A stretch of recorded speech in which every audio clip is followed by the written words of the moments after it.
The opinion of the philosophers perhaps seem to some to be a paradox, but still let us examine as well as we can if it is true that it is possible to do everything both with caution and with confidence.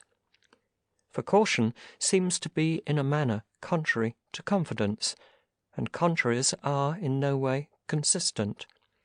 That which seems to many to be a paradox in the matter under consideration, in my opinion, is of this kind.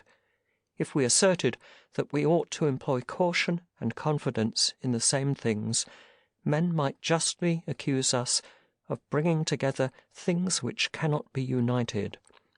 But now, where is the difficulty in what is said?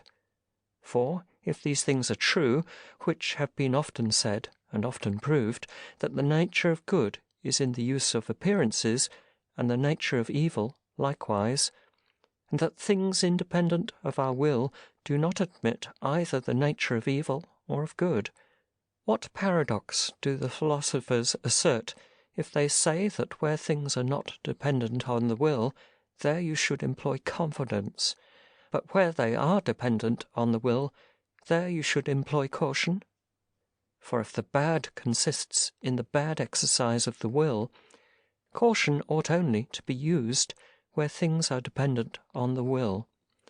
But if things independent of the will and not in our power are nothing to us, with respect to these we must employ confidence, and thus we shall be both cautious and confident, and indeed confident because of our caution. For by employing caution towards things which are really bad, it will result that we shall have confidence with respect to things which are not so. We are then in the condition of deer. When they flee from the huntsman's feathers in fright, whither do they turn, and in what do they seek refuge as safe? They turn to the nets, and thus they perish by confounding things which are objects of fear with things that they ought not to fear. Thus we also act. In what cases do we fear? In things which are independent of the will. In what cases, on the contrary, do we behave with confidence, as if there were no danger? In things dependent on the will. To be deceived, then, or to act rashly or shamelessly, or with base desire to seek something, does not concern us at all, if we only hit the mark in things which are independent of the will. But where there is death or exile or pain or infamy, there we attempt to run away, there we are struck with terror. Therefore, as we may expect it to happen with those who err in the greatest matters, we convert natural confidence, that is, according to nature, into audacity, desperation, rashness, shamelessness, and we convert natural caution and modesty into cowardice and meanness, which are full of fear and confusion. For if a man should transfer caution to those things in which the will may be exercised, and the acts of the will, he will immediately, by willing to be cautious, have also the power of avoiding what he chooses. But if he transfer it to the things which are not in his power and will, and attempt to avoid the things which are in the power of others, he will, of necessity, fear, he will be unstable, he will be disturbed. For death or pain is not formidable, but the fear of pain or death.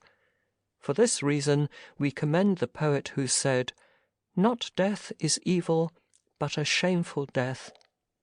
Confidence, courage, then ought to be employed against death, and caution against the fear of death. But now we do the contrary, and employ against death the attempt to escape, and to our opinion about it we employ carelessness, rashness, and indifference. These things Socrates properly used to call tragic masks, for as to children masks appear terrible and fearful from inexperience, we also are affected in like manner by events, the things which happen in life, for no other reason than children are by masks.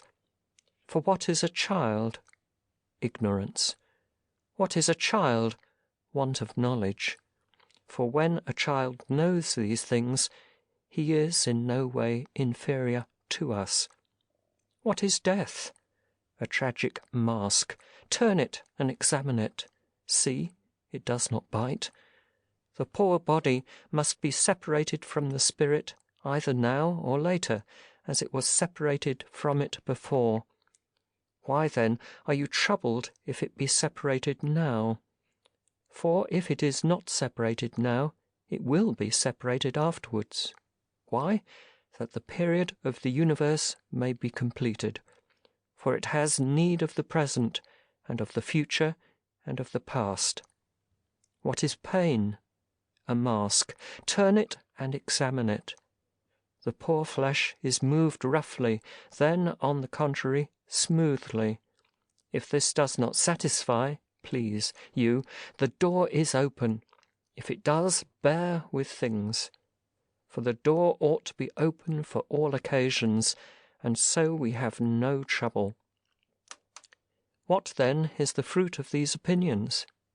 Is it that we ought to be the most noble and the most becoming to those who are really educated, release from perturbation, release from fear?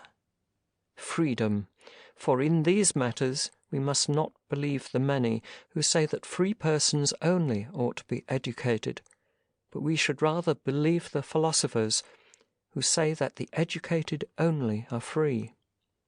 How is this?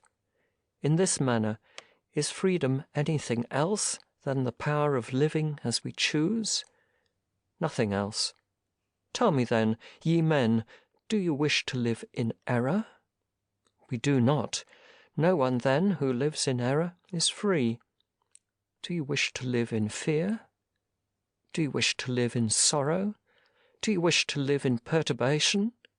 By no means. No one then who is in a state of fear or sorrow or perturbation is free. But whoever is delivered from sorrows and fears and perturbations, he is at the same time also delivered from servitude. How then can we continue to believe you, most dear legislators, when you say we only allow free persons to be educated? For philosophers say we allow none to be free except the educated. That is, God does not allow it. When, then, a man has turned round before the praetor, his own slave, has he done nothing? Has he done something? What? Has he turned round his own slave before the praetor? Has he done nothing more? Yes, he is also bound to pay for him the tax called the 20th. Well then, is not the man who has gone through this ceremony become free? No more than he is become free from perturbations. Have you, who are able to turn round, free, others no master? Is not money your master, or a girl, or a boy, or some tyrant, or some friend of the tyrant?